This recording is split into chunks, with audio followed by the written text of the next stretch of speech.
Hello again, and welcome to another amazing drone flight over the western part of the Isle of Wight. My name is Tim Wander, and today we're flying over Golden Hill Fort. The fort was a defensible barracks built in an hexagonal form, and it's located halfway between Freshwater and Yarmouth. It was designed to be a defensible barracks to house officers and men who were needed to man and patrol the various shore gun batteries and the emplacements from the Needles round Hatherwood Battery and even Fort Victoria and Fort Albert.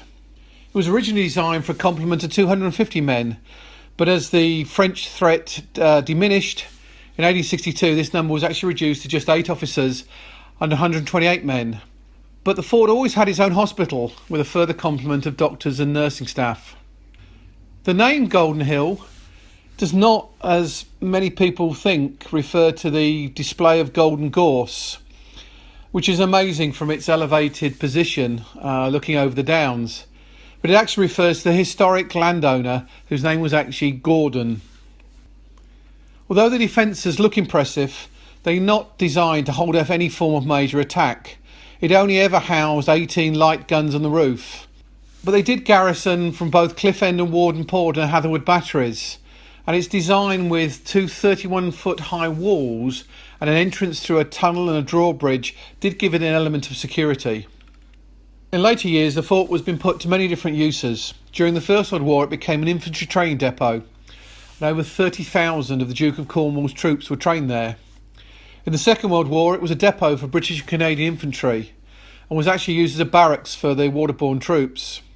By 1962, it had been handed back to local control. It became light industrial units until around 1985, and then a Crafton small museum centre. But by the fall of 2005, permission had been given to convert the whole fort into apartments. The building is a Grade 1 listed building, but is now in private ownership and is not open to the public. I guess, like many things, it's sad to see a building such as this now not be able to be visited by the many people who are interested, but it was derelict and had passed through numerous owners. With the luxury apartments the 18 dwellings now in, at least the building has been protected and preserved for future generations.